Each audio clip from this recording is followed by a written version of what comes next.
कागल पंचायत समिती शिक्षण विभागाच्या वतीनं जिल्हा परिषदेच्या शाळांमधील मुख्याध्यापकांची बैठक झाली।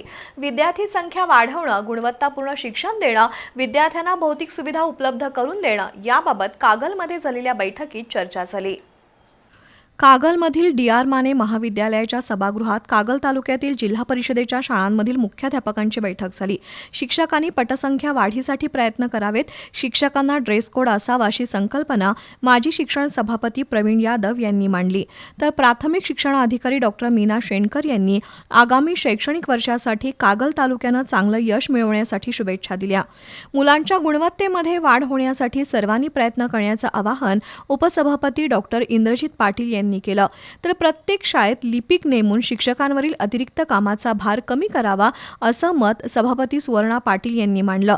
यावेळी शिक्षण आणि अर्थ समिती सभापती शीतल यादव, गट शिक्षणाधिकारी सारिका कासोटे, विस्तार अधिकारी R.S. गावडे यांनीही मनोगत व्यक्त केली। जिल्हा परिषदेच्या शाळांचा दर्जा वाढवण्यासाठी विविध सूचना करण्यात आल्या। यावेळी जिल्हा परिषद सदस्या सुवर्णा कांबळे, पंचायत समिती सदस्या तेजस्विनी भोरे यांच्यासह पंचायत समितीचे पदाधिकारी आणि शिक्षक उपस्थित होते।